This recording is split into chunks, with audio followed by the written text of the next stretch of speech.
Hi friends, എല്ലാവർക്കും net capsicum family കിച്ചണിലേക്ക് സ്വാഗതം. ചമ്മന്തി ഇഷ്ടപ്പെടാത്ത മലയാളികളുണ്ടോ? വാട്ടിയ വാഴയിലയിൽ ചോറിനൊപ്പം പൊതിഞ്ഞു വെച്ചിരുന്ന ചമ്മന്തിയുടെ മണം ആസ്വദിക്കാത്തവർ ആരും തന്നെ ഉണ്ടാകില്ല. സ്വാദിന് മാത്രമല്ല, ആരോഗ്യത്തിന് നല്ലതാണ് ചമ്മന്തി. പല രീതികളിൽ പലതരം ചേരുവകൾ ചേർത്ത് നമ്മൾ ചമ്മന്തി ഉണ്ടാക്കാറുണ്ട്. ഇന്ന് നമുക്ക് വളരെ ഗുണങ്ങളുള്ള പച്ച ഓമയ്ക്ക കൊണ്ട് ഒരു സ്പെഷ്യൽ ചമ്മന്തി ഉണ്ടാക്കി നോക്കാം.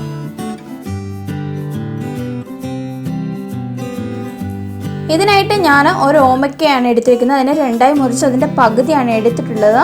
ഇതിനെ നമുക്ക് ചെറിയ കഷ്ണങ്ങളാക്കി ഒന്ന് മുറിച്ചെടുക്കാം. നമുക്ക് വേണ്ടത് 1/2 കപ്പ് തേങ്ങയാണ്. പിന്നെ നമുക്ക് വേണ്ടത് ചുവന്നുള്ളിയാണ്. ഒരു 8-10 ചുവന്നുള്ളി എടുത്തിട്ടുണ്ട്. പിന്നെ ഒരു കഷ്ണം ഇഞ്ചി വേണം.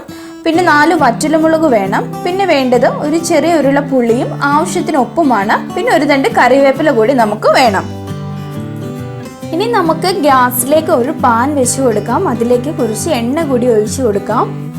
എണ്ണ ഒന്ന് ചൂടായി കഴിയുമ്പോഴേക്കും നമ്മൾ എടുത്തു വെച്ചിരിക്കുന്ന നമ്മുടെ വറ്റൽമുളക് അതിലേക്കിട്ട് നല്ലപോലെ ഒന്ന് മൂപ്പിച്ചെടുക്കാം. അതിനെ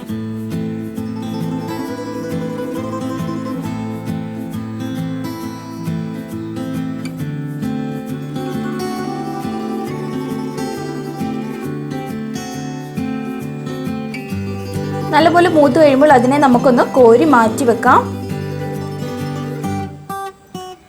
ഇനി ഇതിലേക്ക് നമ്മൾ ഒരു തണ്ട് കറിവേപ്പില കൂടി ഇട്ട് നല്ലപോലെ ഒന്ന് മൂപ്പിച്ച് അതിനെ കൂടി നമുക്ക് കോരി മാറ്റി വെക്കാം.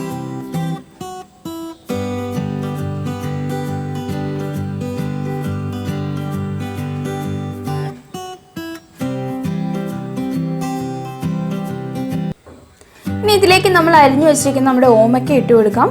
അതുപോലെ തന്നെ നമ്മൾ എടുത്തു വെച്ചിരിക്കുന്ന നമ്മുടെ ചുവന്നുള്ളി കൂടി നമുക്ക് ഇതിലേക്ക് ചേർത്ത് ആവശ്യത്തിന് ഉപ്പ് കൂടി നമുക്ക് ചേർത്ത് കൊടുക്കാം.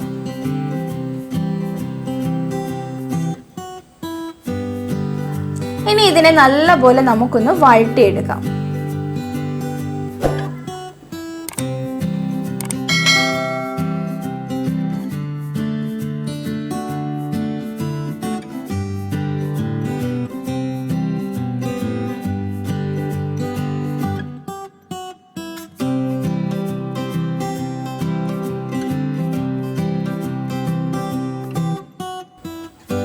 നല്ലപോലെ വഴന്ന് കഴിയുമ്പോഴേക്കും നമുക്ക് തീ ഓഫ് ചെയ്ത് തന്നെ മാറ്റി വെക്കാം. ഇനി നമുക്ക് ഒരു മിക്സിയുടെ ജാറിലേക്ക് നമ്മൾ മൂപ്പിച്ച് വെച്ചിരുന്ന വറ്റലും മുളകും കറിവേപ്പിലയും ഇഞ്ചിയും പുളിയും ആവശ്യത്തിന് ഉപ്പും കൂടെ ചേർത്ത് ഒന്ന് നമുക്ക് അരച്ചെടുക്കാം.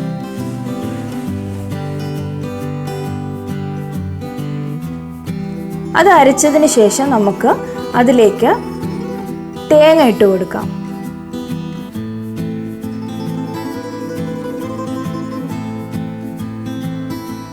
അതുപോലെ തന്നെ നമ്മൾ വഴറ്റി വെച്ചിരിക്കുന്ന നമ്മുടെ ഓമയ്ക്കായും ഉള്ളിയും കൂടെ നമുക്ക് അതിലേക്ക് ചേർത്ത് നന്നായി ഒന്ന് അരച്ചെടുക്കാം. മിക്സിയിൽ നല്ലപോലെ അരച്ചതിന് ശേഷം എന്നിട്ട് നമ്മുടെ കൈ കൊണ്ട് നല്ലപോലെ ഒന്ന് മിക്സ് ചെയ്ത് ഒരു ഷേപ്പിൽ നമുക്ക് അതിനെ ഉരുട്ടിയെടുക്കാം. അപ്പോൾ വളരെ വ്യത്യസ്തവും അതുപോലെ തന്നെ വളരെ രുചികരവുമായ ഒരു ചമ്മന്തിയുടെ റെസിപ്പിയാണ് നമ്മൾ നോക്കിയത്.